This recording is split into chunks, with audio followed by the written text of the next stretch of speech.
You're listening to Nurture Your Zest.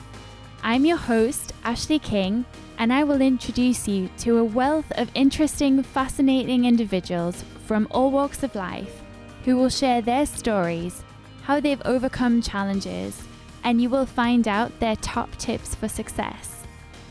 Through this podcast, you can gain tips to grow and change your life and the way you see the world, and help you to nurture your zest.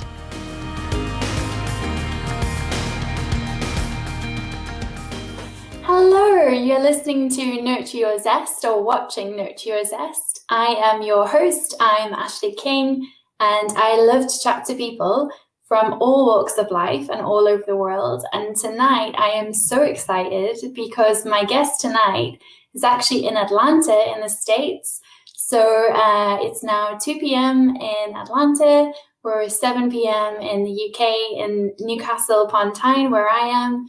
And I'm just really excited to introduce you to a wonderful content creator, Shawn. Shawn very kindly had me on his podcast, the Lights Camera Pro podcast, a couple of months ago. We had a brilliant chat, and it's so nice to meet fellow content creators across the world. So I'm delighted to bring him to you tonight, and I'm going to introduce him to the stream now. Hi, Shawn. Hello, everybody. Hey, hi. So it's 2 o'clock now. Is that right in Atlanta? Yes, it is. Great. And what's your weather like there? I mean, what's your day? I just went for a walk. It's a little chilly. I think it's like 64 degrees. My girlfriend just went for a walk so she wouldn't be walking around the background of the podcast. It was about 55, 60 degrees when I went for a walk. You got to wear a sweatshirt and jeans, no more shorts, no more flip-flops in Atlanta. It's getting a little chilly, but not as chilly. I mean, I know it's snowing up in Chicago and Massachusetts. So wow. Not as cold down in hot Atlanta.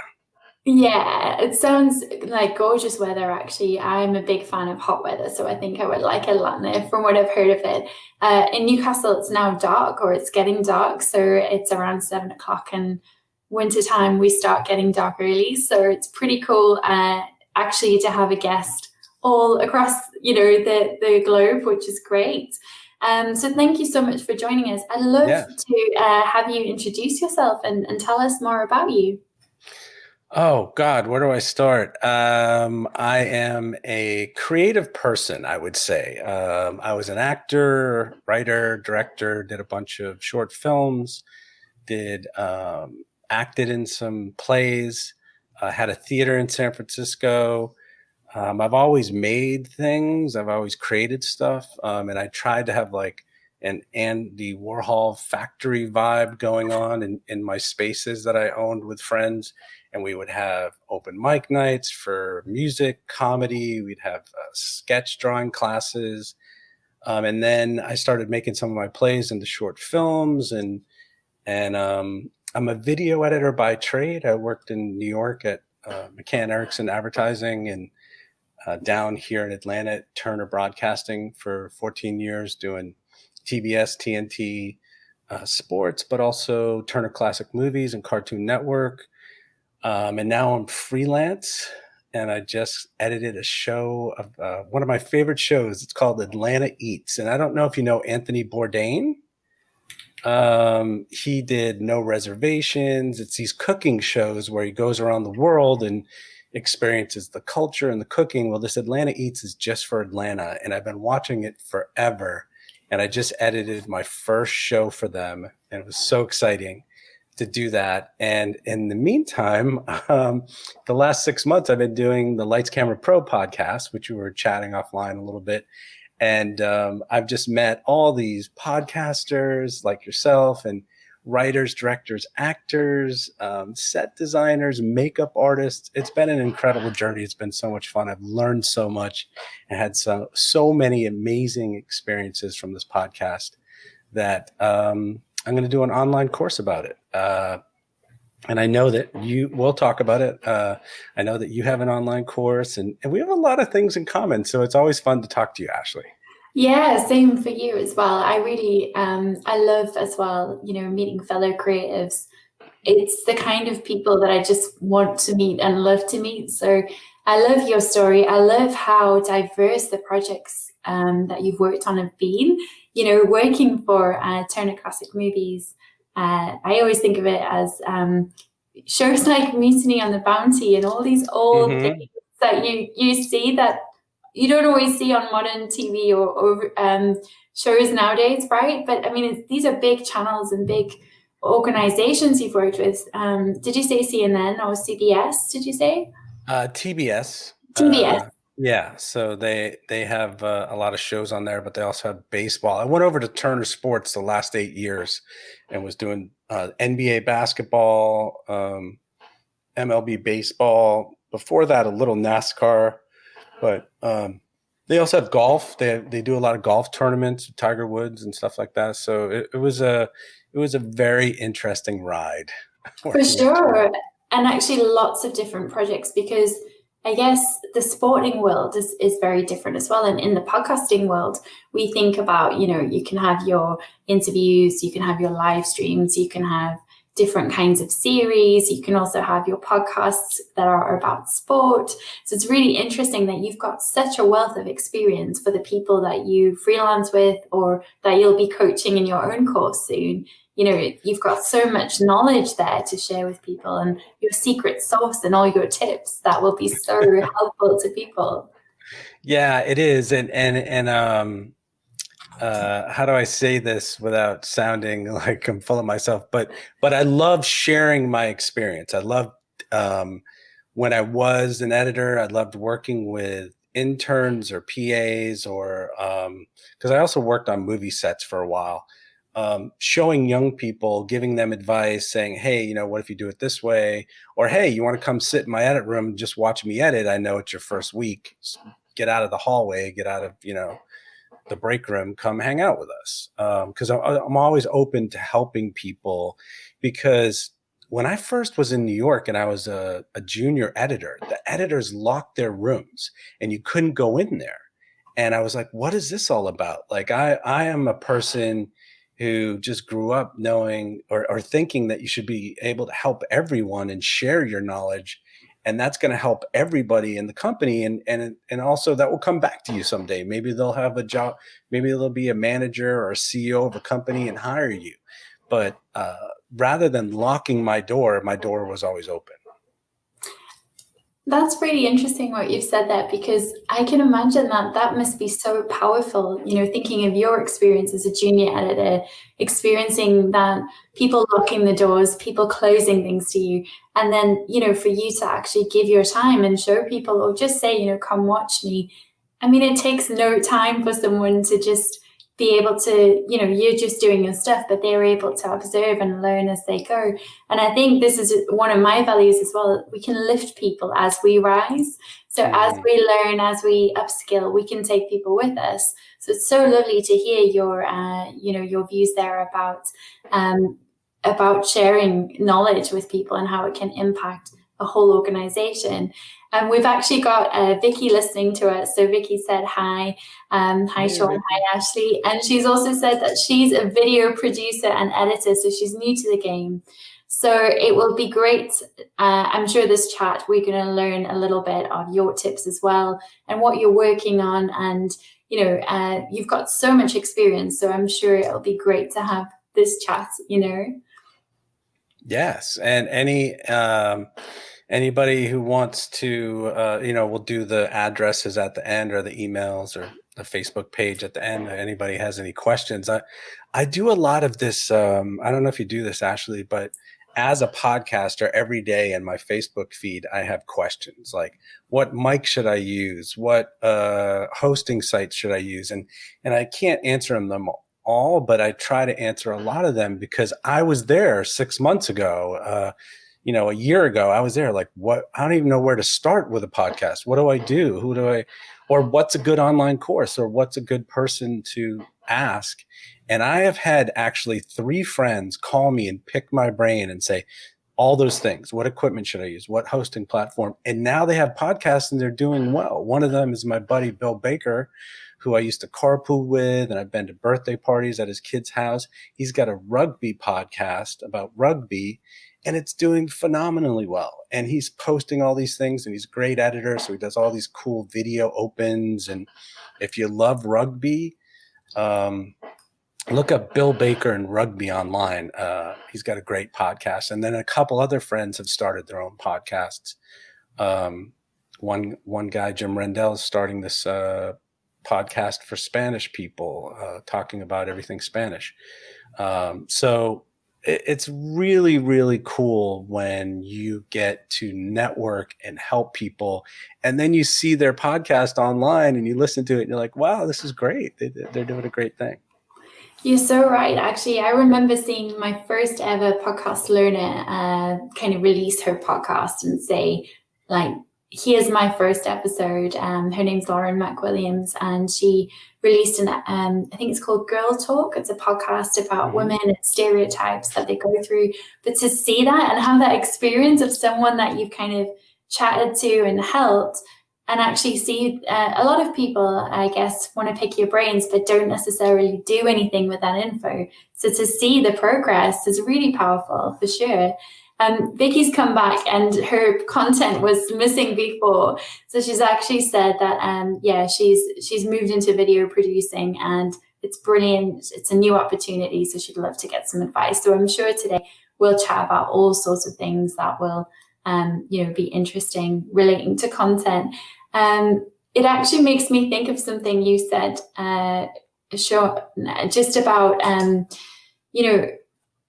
being creative and having these different interests, doing things with your hands, doing things where you've created content or you've worked on amazing campaigns or things with people. How did you decide then to start a podcast or to start creating your own content? So rather than doing it for a client, actually to become more invested in your own stuff. How did that journey happen? Well, it's really interesting. I have written a couple of screenplays. I've written 4 original plays that we've performed at my theater in San Francisco. I've always written poetry. I've always made stuff for me. And even at my jobs, I tried to do kind of like a YouTube channel, YouTube at work, and get them to invest in it rather than making these long 30-minute TV shows, making these little 5-minute shows. And they let me test that stuff out for several months. And I tried to do an NCAA show, a morning show about college basketball.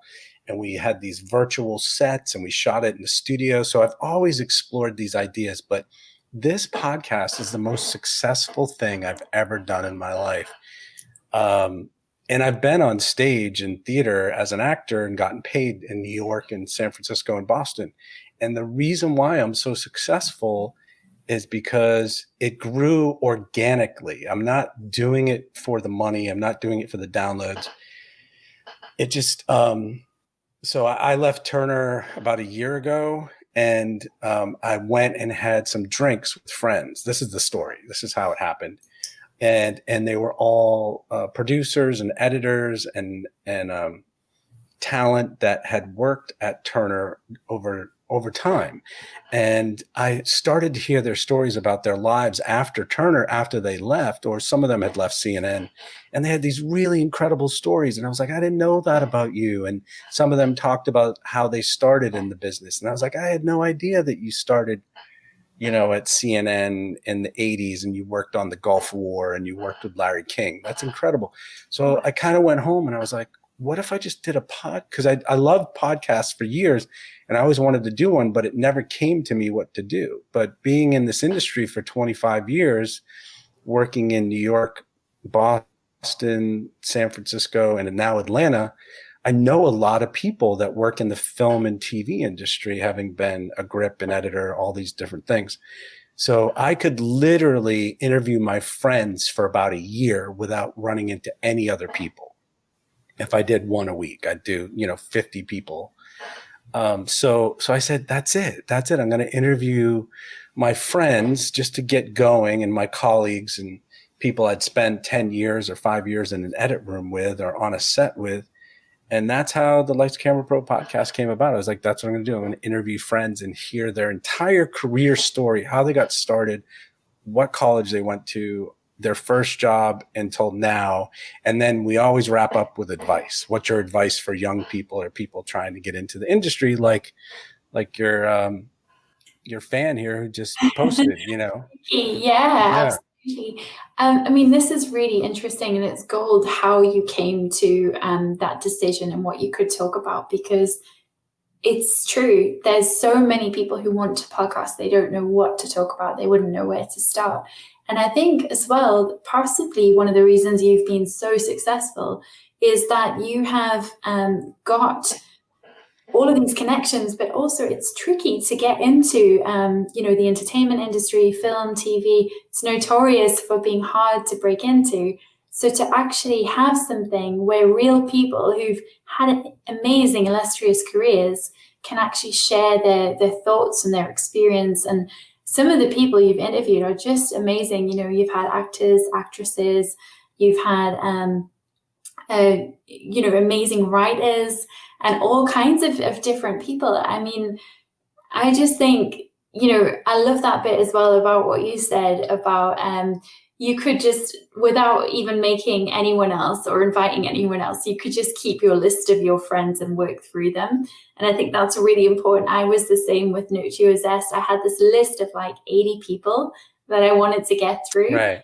And I'm not even like 20% through, Right. because other things have come through along the way. But I love that. I love that you've got that big vision of like, this is what I want to do, and I just want to chat to people about their stories. It's really powerful.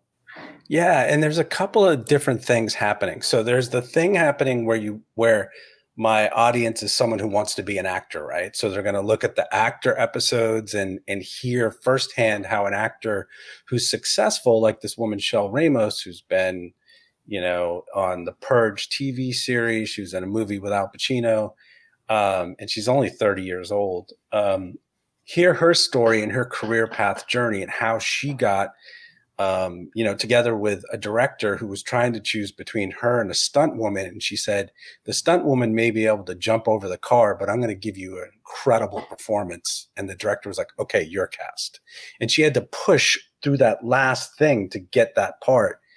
But it's also that she's telling a story during her interview about Al Pacino. And my friend Steve is talking about working on the biggest sports show on TV inside the NBA at Turner at TNT, but he's also talking about what it's like to work with Shaq and Charles Barkley. So there's two things going on there. It's like, I'm interested in being a director for TV or a writer for TV, but I'm also interested in the story about the celebrity and what it's like to be around them or work with them. Yeah, I think a lot of people will be interested in the celebrity bit for sure, because I mean, so many of us are interested in celebrity culture for sure, but also just, the struggles that actors and actresses go through. I mean, you hear so much about people waitressing or taking jobs, doing whatever they need to do just to make ends meet. And I suspect it'll be similar for writers as well, because to break into the entertainment industry as a writer, you've got so many challenges there. I love that you mentioned you had your own theater. I find that incredible. I mean, that must have been such a fun experience. What was that like for you? It was so amazing. I don't know what was better, college or having this theater. It's really tough. I have 3 kids and they're about to go to college, and a lot of my time in my life has been going to their lacrosse games and going to their ceremonies at school or whatever. But before that was the theater, and before that was college. And the theater, sort of like I said before, came out of this Andy Warhol factory idea. I was so obsessed with Andy Warhol. I wrote a play about him. And I just wanted to have that kind of environment. So I created this theater. And I had no money. I mean, I was 20 years old. I was fresh out of college, came from Boston to San Francisco. So I got an apartment with my friend Mark, who is a colorist now at Showtime. And he did some short films at the theater and also helped out and acted in the plays. And we were like, how can we get a theater? We have no money. So we moved into a theater space that had an apartment out back and a bathroom and a kitchen. And that became our theater. And it was only 60 seats. It was small. And it was right in the middle of this neighborhood. But we put on plays there. And we even had performances for local high schools and let them come in for free, and got a write up in the paper. But really, it was one of the most creative times of my life. Like I said, with all those classes that we had there and just people coming in and out, doing plays, making short films, having classes, having open mic nights. It was incredible. It was one of the best times of my life. I have a question about that. And Sure. I'm just curious about your thoughts, seeing as you identify as a creative and as a problem solver. You've mentioned to me that you love to tackle creative problems. What you said there about the theatre, it actually sounds like quite a risky endeavor. You had no cash, neither did your friend, but you just made this happen and you just built this community around it. You did shows, you did amazing stuff for your community. Would you say, or in your experience, do you think that creatives are more risky, as in they take more risks out of interest? Yes, they do. They take an incredible amount of risks. I mean, I noticed, I went to the Atlanta Symphony one night, and I noticed this man carrying this huge case, and he was kind of lugging it into the back door of the Atlanta Symphony. And he looked tired, and he just was and then I saw him on stage later playing, and I saw several people lugging their equipment into the backstage. And I was like, who's going to come here and drag this equipment? They probably took the subway. I don't know what they did. I don't know how they got here, but to go and play just for that hour and a half. And I just edited, a podcast with this guy, Jeffrey Fishman, who is the keyboardist for Survivor. I don't know if you know the song Eye of the Tiger, Yes. but from Rocky, he tours with them and plays keyboard. And he said all day long, you're sitting around waiting to get up there for an hour and a half on stage and just play to these people. And there's this energy, and it's the same thing, whether I've tried stand-up comedy, I've been an actor, there's this energy you get from the community and from the audience that it makes you just figure out a way. You know what I mean? Comedy costs nothing to do. Podcasts, what is it? A few $100s in equipment, maybe a $20 monthly charge for a streaming service. Costs nothing to do a podcast. So painting, you have to go and get a few paints for 20, 30 bucks and some canvases. There's a lot of writing, of course, on a piece of paper with a pen or pencil. There are a lot of creative endeavors that cost nothing. And all it takes is time and determination. My girlfriend's in her room writing her memoir this morning. When you're creative, you have to make things, and you just figure out a way to make it happen. Now, a theater is a little bit harder because you got to have seats and lights and a curtain and sets and pay people something. Even doing a short film, I did a short film 15 years ago. It cost me $10,000 of my own money because it was 20 minutes long and it was film. And literally the $10,000 was mostly for the film stock. It's $110 for 11 minutes. But my last film was $1,000 and it was shot on, DSLRs. So it's gotten a lot cheaper. But regardless of whatever it costs, creatives will find a way because they have to do it. They don't have a choice.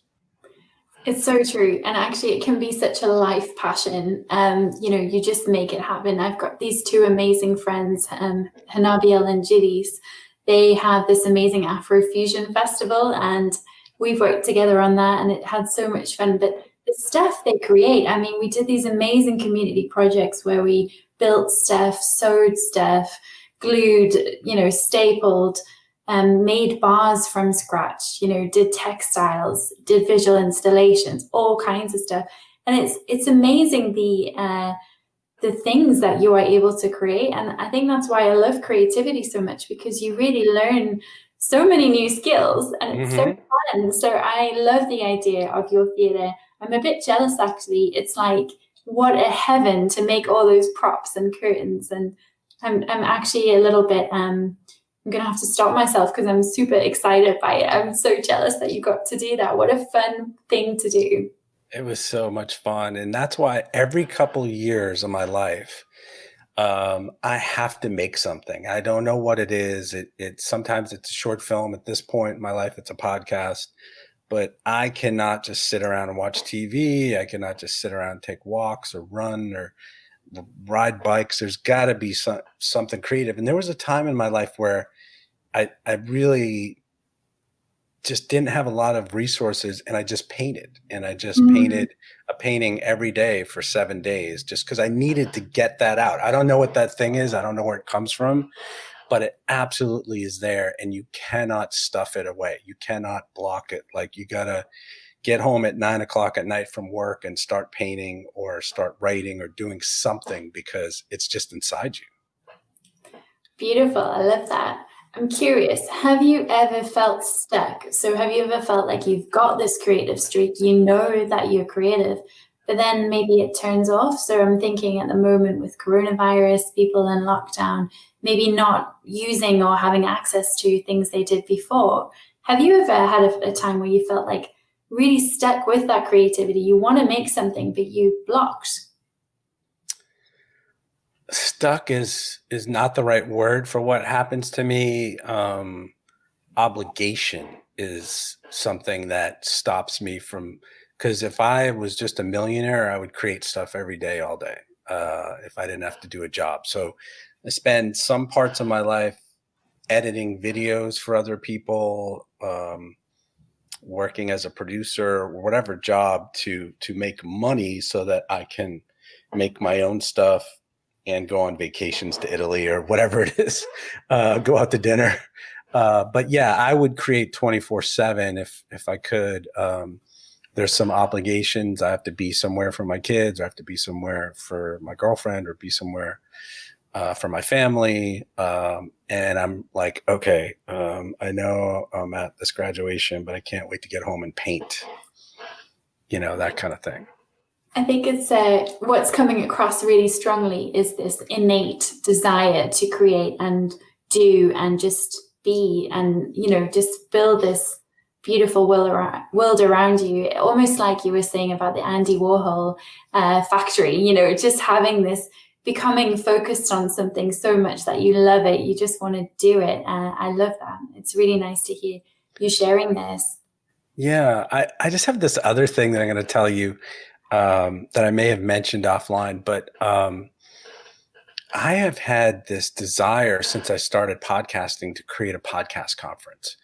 And why is that? Because the idea of me being in a conference center or a hotel with 50 or 500 or 1,000 podcasters and having conversations over drinks or listening to seminars from people who are very successful or whatever, and me creating that world and having t-shirts and just, that sounds really exciting to me. That's like my little podcast Warhol factory where I get us all together. And I mean, I know we can't do it now with COVID, and podcast movement just had a virtual thing for 2 weeks. But I just love the idea of putting all those people in a building and just seeing what happens and what kind of networking and conversations come out of it. It sounds amazing. That sounds amazing to me too. And sign me up. I'm there. I love conferences and I love to just be around like-minded people. I went to TED Women in December last year in California, and it was so amazing. It was my first time being at an American conference. And it is so extra. I mean, it was incredible. Like the freebies you got and the food and the people. Yeah. And it was funny because it was in Palm Springs. So it was really interesting that there were some very fancy people that, you would say like, hi. And it would just be like, we say in the UK, blanked, but like they just would completely not even acknowledge you. And that's not really happened to me a lot. So it did make me laugh. But yeah, if you do a conference on podcasting, I'm there. I will come to Atlanta or wherever it is. Yeah, well, because Atlanta doesn't have one. They do actually already have a women's podcast conference. It's like women only, which just started. It's the girl conference or something. And then at Comic-Con, which is huge, it's like 30,000 people.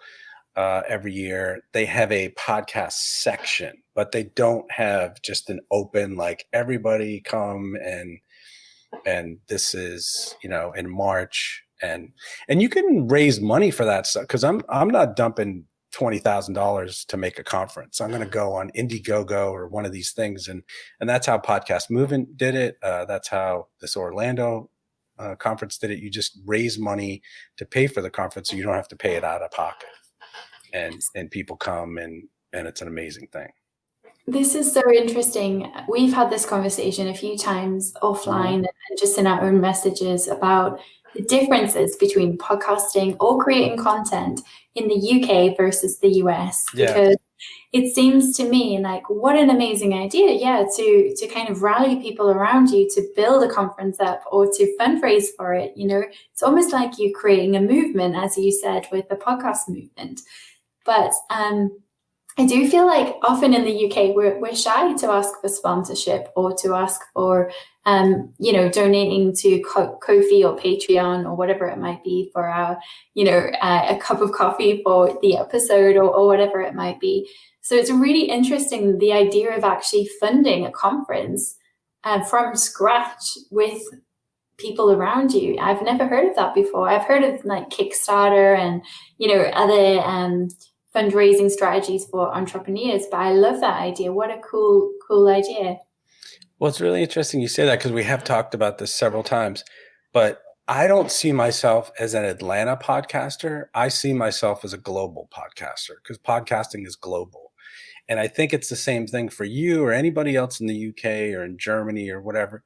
Just ask the world for donations, and they will give it to you if they believe in what you're doing. And if you're going to have a podcast conference in London, or I've even thought about raising money so I could start my own podcast studio after this COVID thing goes down. There are people out here like, hey, another podcast studio in this world wouldn't be too bad. So let's raise 5,000 or 10,000 for this guy. So it's kind of up to you what you do. And I've got fans in Belgium. I've got fans I just got a couple new fans in Saudi Arabia the other day. I check on Libsyn where my fans are from. So I'm kind of interested to why, because I've got like 30 fans in the UK and 66 in Belgium. Why is that? Or why, I think Spain is like 80 or 90 fans. It's just completely bizarre. And I'm just like, how do they get there? How does it get there? Are they finding it on Apple, or are they finding it on the web? I just don't know. I can't track that. So it's just really interesting. But I don't, and I've lived at so many places. I don't feel like I'm from Atlanta or just Atlanta. I feel like I'm totally global with my podcast. I think you're so right. And actually with podcasting, once you start live streaming as well, people get to see you, and it is all over the world. And I know your stats for your live streams are incredible. The amount of people watching and engaging. It's interesting what you said about being global as a content creator, because I agree. One thing I wanted to say is it's so funny, like you were saying about stats and demographics, where people are. So on that note, I actually asked one day, and I just put on my LinkedIn, I think I said, here are all the amazing countries that are watching. This is incredible. But who is this one person listening in Liechtenstein? And I was like, where is it? Where is that? And who are you? And how did you find out? And so I got this message on LinkedIn, and it was one of my favorite fans. His name's Roman, and we had it ended up we had a chat. And he's a finance person who gave everything up to go and start a coffee cart. So, it's he had a really brilliant career in financial services, but that's what he chose to do. And so to find out who those people are, it's kind of crazy when you hear like, how did you even find me? So I love that you've got, say, 3 new fans in Saudi Arabia. What is bringing them to you? I wonder, is it a particular content? Have you released an episode that's more interesting than others, or? I will say that I just started doing film reviews and TV reviews, which I've always wanted to do. And I joined this network called Geek Vibes Nation. And what I had done is I had some podcasters on my podcast. They're called Gutting the Sacred Cow, and they talk about different movies and argue about what's good and bad about Grease or Starship Troopers or whatever. And they joined this network. And I was like, why can't I join this network? They joined it. They're filming TV. I'm filming TV. So I contacted the network and I was like, hey, I want to join you. I see that, my guests just joined this. And they're like, absolutely, come and join. And I thought I didn't have enough viewers or enough downloads or whatever. And they're like, no, we don't care. As long as you're a geek and you love movies, come on by. So I send them my video and my audio podcast, and they post it on their website, and they get their own downloads from that. And then I do it on my website also. And all of a sudden, this woman, Tia, who works there, she's a head content manager and writer. She said, hey, do you want to do a film review with me? So we did Ratched, the series on Netflix, and that was so much fun that we did Hubie Halloween, and then I did a couple on my own. I did Young Wallander, which actually is the reason why I've been getting a lot of people. It's a show from Sweden, so I've been getting a lot of people from Sweden, Finland, downloading those episodes, and now I just did The Mandalorian, which I don't know if you know, but this is like the biggest show on television. It's on Disney Plus, and I just started to. I'm going to do every episode every week now and see how that goes. So they did get me a couple of interviews, one with a guy who's kind of like a Jason Statham. His name is Scott Adkins, and he had this movie Seized come out. He comes out with all these sort of action movies, and he was in The Expendables, and I did an interview with him just by phone, and oh my God, the amount of views and downloads from that was crazy. And it was just a quick little 15-minute interview. And so now I'm going to interview more people in the future. But you did have a question, Ashleigh, about how you get bigger guests. And I interviewed a podcaster who gave me the secret. The secret is, and I'll just tell your audience right now, is that you go to IMDb and you go to IMDb Pro. You have to upgrade. I think it's $15 or $20 a month. And then when you put in Al Pacino or Brad Pitt or someone a little bit smaller, let's say someone from, Neil Patrick Harris from How I Met Your Mother or something, that maybe is number 3,000 instead of number 100 on the IMDb list, you get all their information, their publicists, you get their email, you get their phone number, and you can contact them directly. And I just put together sort of a little press kit, one sheet. This is my show. I'd love to interview. And I was trying to do Seinfeld people. I was trying to do Newman and George, and not Jerry, because Jerry you're never going to get. But and I actually got responses like, hey, he's not doing interviews right now, but maybe in the future. So I'm still working on that. And I want to interview real people behind the scenes and what they do, but I also want to interview bigger guests. So that's what I'm working on right now, is contacting these publicists. Beautiful. Wow. That is such a brilliant tip for anyone listening. Gosh, like what a great way to get famous people on your show, or people who have their own following, especially in the entertainment and film industry. That's amazing. Yeah, thank you for sharing that. That's incredible. I wanted to ask you about, you mentioned to me offline, but I'm really excited about this because I'm really interested in true crime and crime. So you're looking at doing a podcast series about true crime, is that correct? Yeah, so I just want to explore the true crime thing. And if I have any faults, I mean, I probably have a ton of faults, but if I have any podcast faults, it's really that I'm always on to the next thing, right? So I'm doing this successful film and TV interview podcast, and I'm already on to the next thing, which is I really am into true crime podcasts, and they are hugely popular. And I just want to see if I do a few, and I can totally do it because I've been a video editor. And you have to edit in news clips and music, and you create a mood. And it's like editing what I used to do at Turner. And it's editing like a segment for TV, kind of like if you see like a Dateline segment talking about murder or something. So you have to really put something together. It's not my podcast. My interview podcast has music and intro at the beginning and the end. And then it's just us talking like this for 40 minutes. We're talking about, dissolving up music, all kinds of.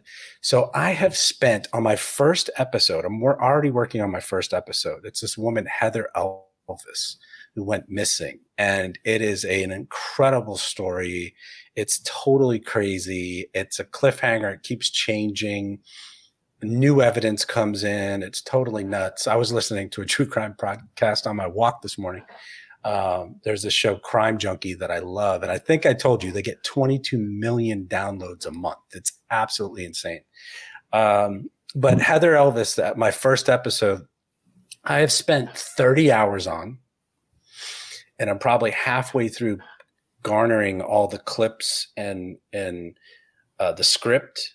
So about 60 hours of work just to put the script together and get the clips. And then I have to edit it together for 20, 30 hours.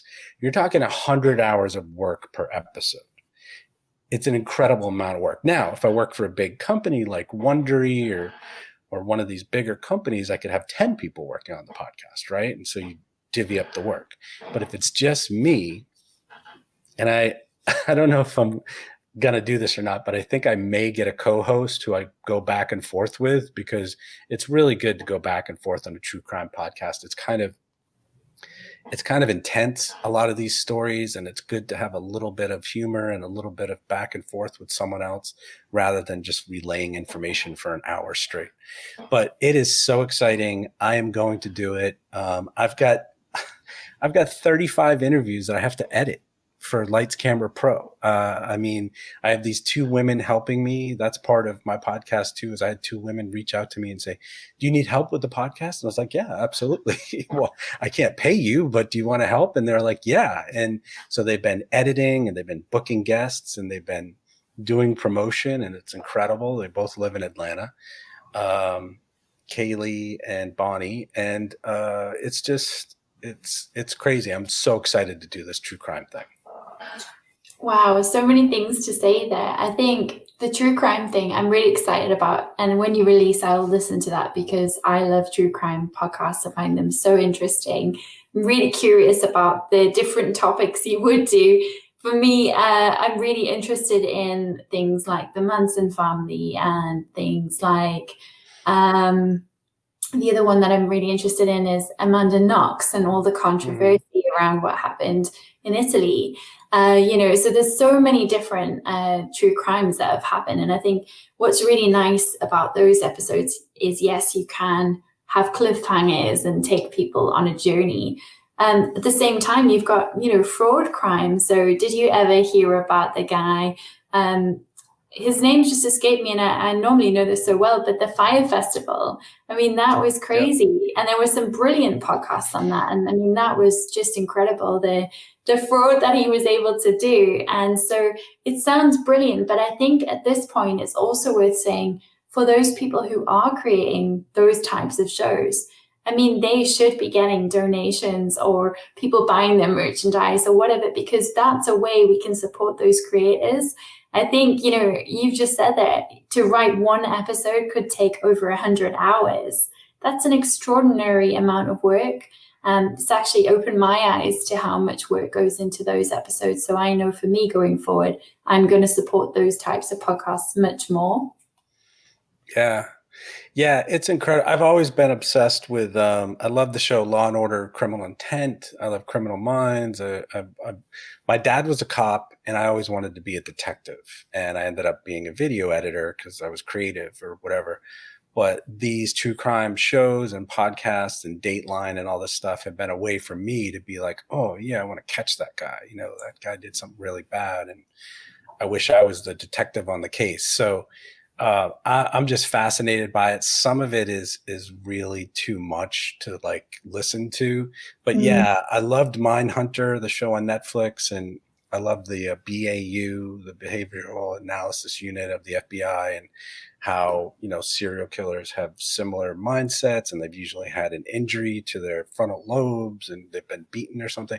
So it's really, really fascinating stuff for me. And it actually is scary. And this morning I got walking, I got a pit in my stomach from the story because it was so scary.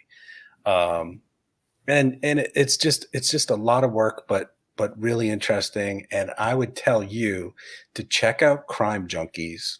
I'm not getting any money from them. It is a show that is so perfectly done that I will emulate my show around it. Like, I can't believe the amount of research that they do. They do it full time. It's these two women, 100% full time, but it's a really amazing podcast. And yeah, I am interested in everything, but I'm very interested in Son of Sam and the serial killers and all that stuff, because there's some people out there in the world doing some awful stuff. And the cops for years, probably before DNA came, would just bumble stuff up and just mess stuff up. And if they were in different states or counties, like, nobody would talk to each other and people would get away with it. And it's just kind of exciting now that it's much harder for these really bad people to get away with stuff. It's a really good point, and actually that's one of the reasons that Bundy got away with a lot of what he did for so long, is the different departments not talking to each other. We have that issue in Europe as well, with various things. So yeah, I'm with you there. I think it's exciting, the changes in technology and DNA, very interesting. We've also had Vicky come back and say she recommends Rotten Mango. I haven't checked that out, but I will. And I agree with Vicky about listening to podcasts when you're cleaning. It's the only way that I can do my chores, just to have something to keep you busy. Yeah, I love the work you're going to be doing with that. It sounds really fun. And you've already said we're very similar. I also share that interest in, I would have loved to have been a profiler or something like that, where you would be able to just analyze all of this behavior and kind of, work on that type of role. It's really, really interesting chatting to you, Shawn. I'm just wondering, so I'm looking at the time as well, and I'm thinking, what tips would you say if you could go back to yourself? You've had such a busy career, you've done some amazing stuff.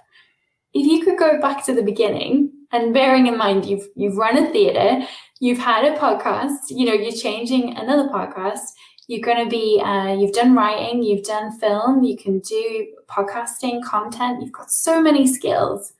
What would you tell yourself if you could go back 10, 20 years ago? The only thing, this is really corny, but the only thing I would say to myself, and I say this to my children a lot, is travel. I wouldn't change much. I wish I had $1 million when I started all this, so I could have a bigger theater and make feature films, not short films and that kind of stuff. But it's okay. I've been creating stuff my whole life. But I would say travel for me. I've been to Italy 3 times. France a couple times, Germany, Mexico, Canada. Every single time when you go and you see a different culture and you see the way that people live, I love the way that Italians live. And I'm Italian and Irish. So I love the idea of living close to work and not commuting in a car like I did for 15 years, an hour each way. I love walking to work. I love that people hang up their laundry outside. I love that people have apartments, and in America, we have these giant houses that are, just ridiculous mansions that are just not even, I mean, they call them McMansions, but there's no reason for them. I grew up poor. My mom was a single mom and she was a nurse, and we didn't have a lot of money. So me and my brother say we could live in a box, you know what I mean? But I loved the simple life of the Europeans. And honestly, I haven't been to the UK, even though my grandparents used to go to Ireland every year. I just love the idea of a simpler life. I don't have a lot of belongings. I don't have a lot of stuff. And I sort of vibe more with the European life than I do with the American life. It's really interesting to hear you say that. And I know you have a fondness for Italy. So I love that you enjoy traveling and nice food and that more peaceful, simple life in many ways. I think you're right about stuff and houses. I'm from South Africa originally, and I know moving to the UK, like my house was so big in South Africa, and then moving here, I found it quite challenging. We downsized big time and all these different things. But it's taught me a lot, because now I don't place much emphasis on stuff either. And one of the things I'd like to say is, you mentioned earlier about doing the theatre and how fun it was. And then you also said, all those years ago, you could have had $1 million and you could have had a huge theatre. But actually, would it have been as fun? I'm sure it was super stressful at times, but would you have appreciated it as much as you do? Probably not. And I probably wouldn't have gotten the same actors or the same musicians or the same people to come by, because I would have been this rich guy with a big theater. So there's really no regrets. But life for me is about experiences, not possessions. Beautiful. I love that. Well, we're out of time. So I've got 2 questions for you. The first thing I want to know is, how can people find you online? Where do you like to hang out? How can they find out about your show? Where can they find you? The Lights Camera Pro podcast is on Apple, Spotify, Google, all of those places. I also am on social media at the Lights Camera Pro podcast on Twitter, Facebook, LinkedIn. Don't go to Twitch. There's nothing happening there except for gamers. But all those places. I think also Instagram. I'm on Instagram. So they can find me and message me, at least on Facebook, if you have any questions or anything like that. Perfect. Thank you so much. Gosh, you've got so many different channels. Staying on top of your social media must be fun. The other thing I wanted to ask, which is my favorite question of every show, but what is your number one way to nurture your zest? It's just to realize who I am and how lucky I am. And I think that's part of why I want to share things with the world and create things and make things, because I've been incredibly blessed. I have always gotten a really good job. My kids are healthy.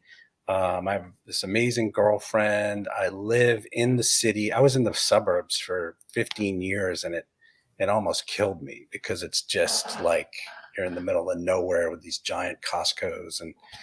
But I did it for my kids. But now I'm back in the city, and I feel that vibe and walking around the city, and I just know who I am and know that I need to make stuff and know that I want to share stuff with the world, and just sort of, I do watch other things which inspire me. These TV shows that I'm watching inspire me, or watch a movie that inspires me and makes me excited about life, or I see someone, I saw a speech by Barack Obama. He was in Atlanta, and I have a crush on him. Like, he is just such an incredible human being and so articulate, and his speech was so amazing that I'm just like, there's good in the world, man. I see good in the world every day, and it inspires me to go out there and make stuff and do good. I love that. It's beautiful. I love hearing about the things that motivate you, and just your way of seeing the world and being grateful for stuff. And that's really beautiful. Well, thank you so much, Shawn. I'm really excited, actually. We've done this chat. I'm super excited about your new projects, and I can't wait to hear more about them. And I hope that one day there is a podcasting conference somewhere that I will see you at live. Yes. So I'm going to wave goodbye to you now. Thank you so much for coming on the show. It was so great. I knew it would be. You're awesome. It's great to talk to you. Thank you so much, Ashleigh. Thank you. Take care. Thank you so much for joining us tonight and watching Nurture Your Zest and just listening to Shawn's incredible story. So what an amazing life to have worked in so many places and have so much experience. I'm super jealous of the theatre. I wish I had been there. What fun to build and do things with creatives around you. It was really nice to see some comments and some thoughts from people who are wanting to get into more video production. If you want to reach out to Shawn, he's already said he's so open to that, so you can find him online. But thank you so much for listening, and I hope that you go and nurture your zest and have a lovely evening. Thank you. You've been listening to Nurture Your Zest. You can find us online on Facebook, Twitter, Instagram, and LinkedIn at Nurture Your Zest. If you've liked today, please subscribe. You can also leave us a review if you're feeling extra kind. Today's podcast has been made available through the kind sponsorship of TL Multimedia and That Branding Company. We look forward to catching up with you again soon as you learn to nurture your zest.